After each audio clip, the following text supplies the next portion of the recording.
정인의 재성이 배합되는 경우를 공부해 보겠습니다. 그러니까 정인의 편제가 배합이 되느냐, 정제가 배합이 되느냐에 따라 조금 차이가 있습니다. 근데 이제 한꺼번에 설명을 해보도록 하겠습니다. 정인의 재성이 배합되면 이것을 이제 고서에서 재극인이라고 하는데요. 이게 부정적인 설명은 이제 이쪽 부분에 조금 나타납니다. 그래서 정인이 정제의 상극을 이제 정제가 정인을 상극하는 거를 재극인 이렇게도 표현을 하고 풀어서 탐죄, 괴인이라고 설명을 합니다. 요즘 이제 한자를 쓰지 않는 것이 한자를 어려워들 하시니까 근데 이제 이거는 그래도 한번 이게 탐이 탐한다라는 뜻이에요. 탐욕할 때 탐자고요. 재물제자고 괴가 무너질 괴 이렇게 부릅니다. 그 다음에 이제 이거는 인성이나 도장을 의미하는 거잖아요. 그러면은 탐하여 재물을 무너뜨린다 인성을 인성을 마음을 이렇게 그래서 재물을 탐하는 마음으로 마음을 학문하는 태도를 양심을 이렇게 무너뜨린다. 그래서 이 글자만으로도 고서에서는 부정적인 의미로 옛날에는 다 양반들이 하는 학문이 이제 명리학이었고 양반은 재물을 추구하면 안 되는 것처럼 이렇게 그러던 시대이니까 정제와 정인의 재극인을 하면 좋지 않게 통변을 설명을 하였습니다. 근데 이제 이 시대에는 그렇게 부정적으로 설명을 하는 거는 조금 자제해야 하고요. 이 정인과 재성이 만나는 것은 좋은, 그러니까 그 자기가 알고 있는 지식을 돈벌이에 활용하는 아주 좋은 점들이 많고 지식을 사업화하거나 지식을 안전자산권화하는 그런 것들이 많이 있습니다. 근데 지금은 정인을 공부하는 분야이니까 저는 단순히 정인과 재성이 상극을 당하는 것만 생각을 해보겠습니다. 그래서 정인의 편제가 배합이 되면 이거는 지식을 사업화하려고 한다. 자기의 지식뿐만 아니라 아이디어, 전략 이런 것들을 사업화하여 돈벌이에 돈을 벌어들이는데 활용하는 것이죠. 이 시대는 이것을 아무도 나쁘다고 하지 않잖아요. 그래서 지식을 활용을 하여 재물을 벌어들이려는 마음을 갖다. 이걸 욕심이라고 표현해도 상관없습니다. 다시요. 정인과 편제가 만나면 지식을 활용해서 재물을 벌어들이려는 의욕, 욕심을 갖는다. 그래서 되게 많이 나타나는 게 재테크입니다. 재테크 하면 이제 이게 어디서 온 말인지는 모르지만 재테크 하면 다 알아들으시잖아요. 그래서 뭐 주식 투자도 하고 부동산 투자도 하고 이런 투자 심리가 발동을 하는 것입니다. 이것 말고도 이제 앉아서 이렇게 부업으로도 하든 어떤 걸 하든 이렇게 투자를 하고 재물을 근거로 이거를 더 재물을 벌어들이는 그런 활동을 하는 거를 정인과 편제의 재극인이라고 말할 수 있습니다. 그리고 또 사주 자체에 정인하고 편제가 합을 하는 경우가 있어요.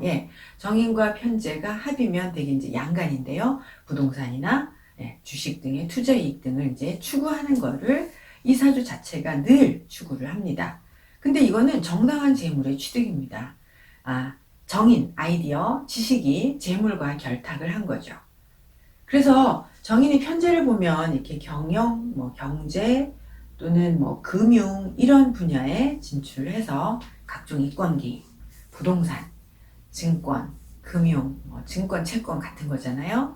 또는 이렇게 모험적인 투기, 투자, 각종 중개업, 이권 개입, 투자 전문가 이런 일들을 많이 한다는 겁니다. 정인과 편제가 합을 하면. 주로 이제 경영, 경제를 전공을 또 하기도 해요. 많이 전공하고요. 그래서 만약에 인묘월의 정인 편제다. 그러면 이제 산업이나 생산 분야의 경영 전공, 경영을 하게 되겠죠. 그래서 정인은 정관을 원하잖아요. 그래서 이제 이런 구조로 되어 있다고 해도 정인 편제가 되어 있다고 해도 정인은 항상 목표가 정관을 향하니까 재물을 많이 벌어들이고 나서 그 다음에 권력을 향해 도전을 하는 것이죠. 사업을 열심히 해서 돈을 많이 번 후에 국회의원 출마를 하기도 하고 정치판에 뛰어들기도 하고, 이래서 정인이 언제나 정관을 원하는데 이 경우는 돈을 먼저 벌고 나서 그리고 권력에 향한 도전을 한다, 이렇게 말씀드릴 수 있습니다. 그런데 이제 이런 경우에 만약에 일간이 너무 약하다, 일간이 신약하다, 근데 재성이 왕하다, 그럼 여러분, 일간도 신약하고 재성이 너무 왕하면 당연히 그 재성을 일간이 제압을 못하잖아요. 그러면 재성이 인성을 상극하는 재극인이 발생합니다. 그럴 때는 이제 부정적인 현상이 나타날 수 있다라고 생각이 됩니다. 그 다음에 정인과 정제가 재극인을 하면 탐죄괴인이라고 하는데, 이제 이럴 때는 실제로 이쪽하고 조금 다른 성향을 나타내는데 재물을 탐해서 뭐 인성을 무너뜨린다. 근데 이제 사주에서 정인이 정제를 만나서 재극인을 하면 정인이 허약해지죠. 그러면 이제 정인이 허약해지기 때문에 학문을 추구하고 정관에 가서 임무를 맡기 위해서 노력하는 정인의 역할이 안 되겠죠. 그래서 정인이 역할을 잘 못하는 일이 발생을 합니다. 또 지금은 그냥 정인 정제를 얘기했다면 이번에는 정인격이에요. 그럼 정인격은 원래 선비이잖아요. 정인격이 정제에 상극을 당하면 학문적인 실력 또는 정인의 품이나 정인의 인격, 이런 것들이 재성에 의해서 상극을 당하면 재극인을 당하지 않을 때보다 학문적인 실력이나 인격이나 품위가 부족합니다. 그래서 정인격이 사주의 재극인, 정제정인이 재극인이 뚜렷하면 학문적인 실력이 조금 부족해서 이렇게 표현을 하지만 실제로 그렇게 표현하면 조금 무리인데요. 정인격이 정제정인의 재극인을 가지고 있으면 되게 어린 학생을 가르칩니다. 어린 학생, 초등학생 또는 어린 학생을 가르치는 직업을 하는 사람들이 정말 많이 있어요. 그래서 유치원 선생님, 초등학교 교사, 초중등 교사, 그 다음에 학원 강사 등이 많이 있습니다. 그러니까 정관으로 가지 않고 정인격이 정제정인 재극인을 하면 가르치는 선생님을 하는데, 정인의 선비의 그 아주 뛰어난 학문적인 실력이 아니고 정제에 의해서 상극을 당해서 정인이 조금 부족하다, 이렇게 표현을 해서 유치원 선생님, 초등학교 선생님, 아니 초중등학교 선생님, 학원 강사, 이런 일들을 하는 그런 활동을, 직업 성향을 많이 볼 수 있습니다. 또 이제 정인격이 재성이 정인을 상극을 하면, 원래 재성이라는 그 재성이 나의 아랫사람, 나의 부하, 나의 제자이거든요.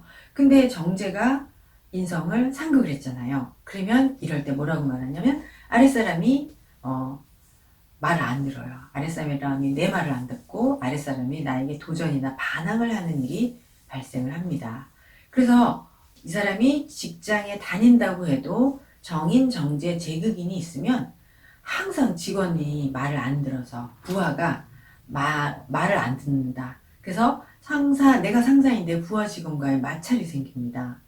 또 집에 가면은 집에 있는 나의 재성, 아내와 내 자식들이 말을 잘 안 들어서 가장과 가족의 갈등이 생기고, 만약에 사업하는 사람이면 경영업체나 또는 고객과의 갈등이 생기는 거죠. 그래서 이런 일들이 일어나는 것이 또 정제, 정인의 재극인 현상입니다. 그래서 이제 재극인에 대해서는 정말 너무도 이론이 많아서 앞으로 계속 재극인은 공부를 하셔야 되는데요. 여기서는 정인격과 정인의 재극인을 지금 설명을 하고 있습니다. 명리학의 여러 고서에서 표현되어 있는 그 탐재괴인은 정인격에 대해서 부정적인 설명입니다. 그러니까 정인은 양심, 인격이고 정제는 재성, 재물 욕심이잖아요. 그것이 만났다, 이렇게 해서 재물을 탐하여 욕심이 양심을 무너뜨렸다, 양심을 찢어버렸다, 이렇게 양심을 무너뜨렸다라고 하지만 그 설명은 이제 그 시대의 설명이고, 조금 지금 그렇게 설명하면 좀 무리고요. 순수한 학문을 지향하는 정관의 학문이 과거 급제하는 그런 학문이잖아요. 예, 우리 고시 학문이라는 게 어떤 학문인지 다 아시죠? 그런 순수한 그 학문을 지향하던 정인이 재성이라는 시장 논리로 갔다. 시장 논리를 받아들였다. 이렇게 표현을 하는 것이 좋을 것 같습니다. 옛날 양반들은 뭐 위험, 채통 이런 것이 중요하고 돈을 밝히면 안 된다. 그러니 서적에서는 명리고서에서는 제국인을 나쁘게 표현하지만 또 불행한 모습으로 이렇게 설명을 하기도 하고요. 근데 요즘은 지식 또는 정인이니까 이제 부모 유산 이런 것들을 이용해서 돈을 벌어들이려는 노력이다, 시도이다 이렇게 이해하는 것이 좋을 것 같습니다. 네, 근데 이제 조금 더 나아가서 이제 정인과 정제, 제극인의 나쁜 현상은 실제로 정제가 정인을 제극인을 하면 상관견관이라는 것을 불러들입니다. 이제 이것이 문제인 거죠. 정인을 무너뜨렸잖아요. 받다라는 게 정인인데 받다가 상극을 당해서 없어지니까 내가 받아야 할 혜택이 없어집니다. 또한 상관경관을 하면 관이 무너지잖아요. 관이 무너지면 쟁제를 해서 모든 것이 또 없어집니다. 나의 재성이 없어지는 거죠. 원래 정관이 나의 재물을 지켜주는데 정관이 없어져서 내 재물을 지켜주지 않으니까 내 재물이 없어지고 나의 혜택이 없어지는 것입니다. 그래서 이제 제극인이라는 것이 시장 논리 또는 세상 경험이 이게 없는 정인을 욕심을 살아나게 하는 것이 제극인입니다. 그러니까 시장 논리를 접해보지도 않고 세상 경험을 하지도 않았던 그 정인에게 돈 욕심을 나게 하는 것이니까 대개는 이제 유산이나 가산이나 이런 걸 가지고 시장에 나와서 돈을 벌고자 하는 것이죠. 그래서 이렇게 막연한 욕심에 의해서 투기를 한다거나 무모한 사업을 추진한다거나 남들이 봐서는 현실성이 없어 보이는 것들. 그래서 이렇게 욕심을 부리다가 부정적인 상황은 망하는 것입니다. 아니면 또 망신을 당하거나. 근데 대개 이제 정인이니까 부모 유산 또는 은행에 가서 집을 잡혀서 대출을 가지고 사업이나 재테크, 주식 투자 이런 것들을 하는 거죠. 그래서 폐해 현상은 이제 욕심 마음만 가지고 무모한 추진을 하였다가 되게 망하는 현상이 나타나기 때문에 이렇게 부정적으로 표현을 합니다. 그러면 이제 유산을 탕진하게 되고 또는 방탕한 생활을 하게 되거든요. 그래서 이런 부정적인 현상은 언제 나타나느냐? 부정적인 현상은 그 일간이 신약할 때, 재성을 제압하지 못할 때, 재성에 의해서 휘둘릴 때, 이럴 때 나타나니까 이걸 좀 기억을 해야 됩니다. 근황하면 제극인의 힘겨움을 인내하면서 이겨내고 무모하게 망하거나 그러지는 않습니다. 그래서 제극인의 통변은 조금 더 정인, 정제, 제극인에 한해서 이걸 살펴보시고 더 다른 것들은 좀 더 살펴봐야 되고 더 많은 통변이 필요합니다. 지금 제가 사주를 쓰지 않고 시작했는데요. 그래서 이제 사주를 보겠습니다.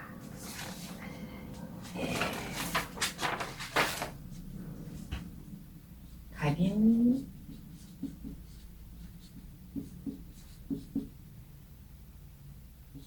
병자, 갑신, 기사. 이분 여자분입니다. 여자분이고요. 자, 사주를 보시면 갑인, 병자, 갑신, 기사. 자월에 태어나서 갑목이 자월에 태어났으니까 정인격입니다. 그죠? 정인격인데 이렇게 자월을 기준으로 삼합이 있습니다. 그리고 사주가 근황하죠. 근도 있고요. 그래서 일단 근황한 자월에 갑목이 삼합으로 수국을 신자 삼합으로 그럼 이렇게 월지를 기준으로 삼합이 있다는 것은 직업적으로 열심히 노력한다. 그리고 직업 현장에서 전문가의 능력을 가지고 있다. 언제나 직업적으로 발전하려고 노력을 한다. 직업적인 능력이 있는 전문가이다. 이렇게 여러 가지로 풀이를 합니다. 그럼 지금 우리는 이 사람이 이제 정인격인데 이 정인이라는 격을 기토 정제가 이렇게 상극을 합니다. 그래서 상극을 해서 정제와 정인이 제극인을 하니 이 사람이 이제 직업부터 말씀드리면 초등학교 교사입니다. 그래서 지금 이 이론을 말씀드리려고 하는 것입니다. 예. 정인, 정제가 제극인이면 직업을 초등학교 선생님을 많이 한다. 근데 우리는 실력 부족이라고 말을 하면 안 됩니다. 요즘은 초등학교 선생님들이 실력 부족이거나 공부 못하는 분들이 아니죠. 예, 그래서 정인, 정제가 서로 제극인을 하면 이제 초등학교 나이 어린 사람들을 가르치는 직업을 많이 한다. 좀 더 살펴보겠습니다. 이분은 정인격이에요. 근데 정관이 없습니다. 그죠? 정관 상신이 없고요. 여기 편관이 있습니다. 이렇게 편관. 그러면 정인격이 이제 편관이 있으면 어떤 현상이 나타나냐면 전공을 못 살리는 일 나중에 또는 문관을 하지 않고 무관을 합니다. 그래서 이과를 하거나 또는 기술직을 하거나 이렇게 문관이 아닌 무관을 하고 또는 정인격이 편관이 있으면 편관의 업무가 힘들어서 직업을 오래 유지를 안 하고 그만둬요. 그래서 직업 수명이 짧거나 한데 이분은 아니입니다. 왜 아니냐면 이제 정인이 이렇게 편관이 있어요. 편관이 있으면 이과를 하거나 직업적으로 좀 힘든 일을 할 거라고 이제 생각을 하는데 이 편관을 신금을 제하는 식신이 여기 있잖아요. 이 병화가 탁 상극을 하거든요. 그래서 식신으로 편관을 다스려서 살인상생을 합니다. 그러니 이과를 하지도 않아도 되고 여기서 병화가 아주 비견도 병화를 생하고 나도 근황하니까 식신을 잘 생할 수 있거든요.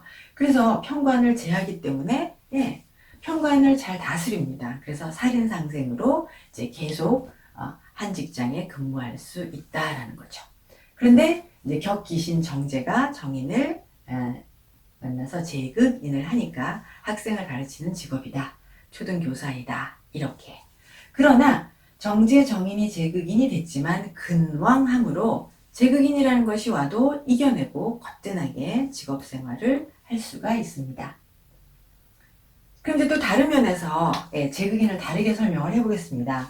여기 정인이 강약을 찾으면 정인이 약입니다. 한자를 쓰면 이렇게 약자예요. 그러면은 정제가 격을 상극했으니 이게 강입니다. 강자이죠. 그러면 이렇게 이제 강약을 찾았으면 억용신이나 부용신을 찾아봐야 됩니다. 그러면 억용신은 이 강자를 물리치는 게 억이거든요. 그러면 억용신은 이 기토를 물리치려고 하니까 비겁이 억용이거나 아니면 비겁이 없으면 근왕하면 이 정제를 다스릴 수 있습니다. 그러면 부용신은 뭐냐면요. 부용신은 이렇게 정인이 정제에 강한 정제에게 상극을 당했으니까 정인을 도와주는 것이 도울 부자 써서 부용신입니다. 부용신은 관살이죠. 금이잖아요. 관살 금입니다.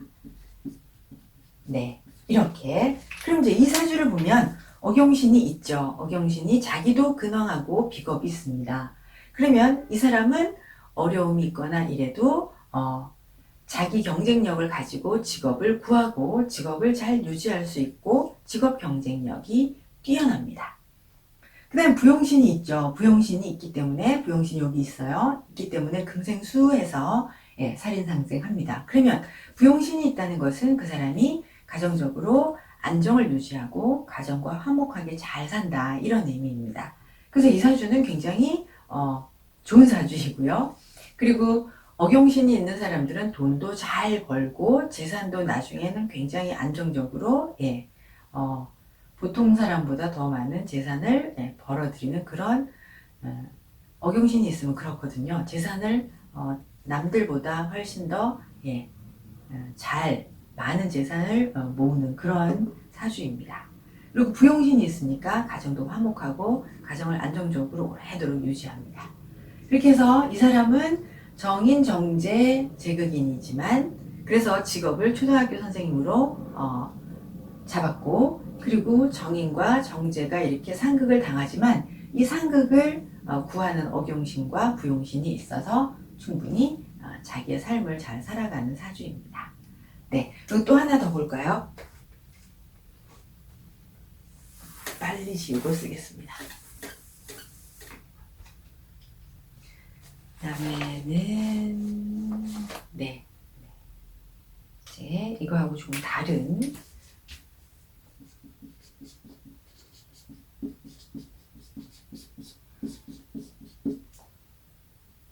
무인 기축. 네, 또 여자분입니다. 여자분. 네, 이 사주는 다시요, 신의 갑오 무인계축입니다. 이제 무토가 5월에 태어나고 정인격입니다. 그러면 정인은 정관을 상신으로 써야 합니다. 정관을 상신 용신으로 써야 하는데 정관이 없고, 정관은 없고 편관이 있어요, 여러분. 근데 편관이 아주 이렇게 투간 통근하였죠. 그래서 편관이 투간하고 또 이제 여기 이렇게 상관이 투간하였습니다. 네, 그러면은 정인격이 정관이 없으면 문관의 진로로 가지 않습니다. 그죠? 그리고 상관이 투간했기 때문에 또 이과도 아니고 예체능의 진로를 선택합니다. 네, 그래서 이분은 디자인 전공을 했습니다. 그런데 이 사람은 정관은 없고 편관이 있으니까 당연히 편관의 살인상생을 해야겠죠. 그래서 정인격이 편관으로 살인상생을 합니다. 그러려면 상관이 투간하면 안 되거든요. 그래서 이분은 상관이 투간을 했기 때문에 살인상생을 못해요. 그래서 조직에 가지 못합니다. 그 다음에 이건 이제 그냥 넘어가고요. 여기 이제 정인이 있고 정제가 있습니다. 그럼 이렇게 제극인을 하죠. 그래서 격이 파극되었다. 정인격이 정제에 의해서 격이 파를 당했다. 네. 격이 파를 당했기 때문에 이제 정관, 정인, 살인상생이 안 되는 것이죠. 그래서 제극인부터 하겠습니다. 제극인이 되니까 정인의 순수한 학문을 하지 않고 상관으로 갔으니까 이제 예체능을 하게 되었다. 그래서 전공으로 디자인을 하게 되었습니다. 그리고 천간으로는 신금의 상생이죠. 그러면 이제 이분의 직업 활동은 상관생제입니다. 상관생제는 이제 마진율 유통을 하는데요. 자기는 디자인을 하고 그리고 이제 기획이나 이런 것들을 이 사람이 하죠. 이 사람이 하고 그 다음에 이분이 남편과 함께 일하는데요. 사업이죠. 일종의 자영업이에요. 남편과 이제 기타 업체가 시공을 하는 그런 형태로 직업을 유지를 하고 있습니다. 그래서 이제 상관, 편관이니까 이분이 나가서 영업도 해야 돼요. 상관, 편관 그러면 이제 막 무슨 공식적인 뭐 이렇게 입찰을 하거나 이런 게 아니고 수의 계약을 하거나 또는 영업을 통하여 일을 따오거나 그런 거죠. 그렇기 때문에 상관, 생제, 상관, 편관들은 일이 정규직 수입이 아니고 정규직 일이거나 정규 수입이 아니고 때에 따라 상황에 따라 이렇게 수입이 불규칙적이고 어떨 땐 많이 벌고 어떨 땐 좀 못하고 이런 불규칙적인 일을 하게 됩니다. 그리고 또 상관 폐인도 있어요. 상관 폐인도 있기 때문에 이분도 역시 자격증을 가지고 일을 합니다. 그러면 이분도 역시 업부를 따져보면은 정인이 약이고 정제가 강이죠. 그러면 이 정제를 물리치료하는 억용은 근황하면 됩니다. 근황, 비경, 겁제가 이 사람의 억용인데요. 사주가 이제 지금 기해대운을 살고 있어요. 그렇기 때문에 억용신이 운에서도 오고 자기도 근황하기 때문에 벌이 활동은 충분히 벌이 활동은 잘하고 그리고 직업 경쟁력도 있어서 재산을 그리고 되게 열심히 일했습니다. 그래서 지금 어느 정도 재산을 이제 모아놓은 상태입니다. 그래서 부용신은 생해줘야 되니까 편관인 거죠. 그래서 강자, 계수, 약자, 오화 그러면 이 계수를 상극하려는 축토나 무토, 기토, 비견, 겁재가 억용신입니다. 자기가 근황하고 운에서 무기토가 이렇게 억용신이 왔기 때문에 이 대운 동안 열심히 일해서 재산을 어느 정도 구축하였습니다. 그리고 부용신은 편관. 이제 그러면 억용신은 비겁, 부용신은 편관입니다. 근데 이 편관이 있으면 원래 부용신이 있으면 가정을 화목하게 유지하고 남편과의 사이가 좋다, 안정적인 가정을 유지한다 이런데 이분의 편관을 이제 보시면 편관이 천간에 있고 지지에도 있어서 투간 통근했죠. 그러면 이사주의 편관이 굉장히 강하잖아요. 그러니까 이분은 편관이 자기의 부용신이어서 가정을 안정적으로 유지하고 화목하게 하는 요소이어야 하는데 실제로 이렇게 편관이 강화하면 이분은 굉장히 남편을 힘겨워하고 무서워하고 그렇습니다. 편관이 남편이 이렇게 사주의 편관이 강화하면 남편이 되게 힘겨운 분입니다. 무서워하는 사람들도 있고요. 그래서 남편이 호락호락한 분이 아닌데 그 편관이 이제 부용신이 되어 있는 상황입니다. 그래서 가정을 유지하고 잘 이렇게 살아가지만 이제 본인은 남편이 힘들어하죠. 남편을 힘들어한다 이렇게 설명을 합니다. 이렇게 해서 이 사람의 제극인은 가르치는 일이 아니고 예체능으로 가서 상관생제를 하고 있습니다. 네. 그리고 이제 제극인이 여자의 사주에 있으면 되게 정인인 경우에 정인의 제극인이잖아요. 그런 경우는 이제 제극인이 돈에 대해서 신경을 많이 써야 되고 또 돈 걱정을 해야 되고 그리고 많은 부분 집안의 많은 살림들 이런 것들을 다 자기가 알아서 가정을 유지하고 가정을 이끌어 나가는 이런 책임을 전부 다 제극인이 있는 경우는 여자가 하게 된다. 뭐 이렇게 통변을 합니다. 이렇게 해서 정인과 정제, 정인과 편제의 제극인을 살펴보았습니다. 여러분 감사합니다.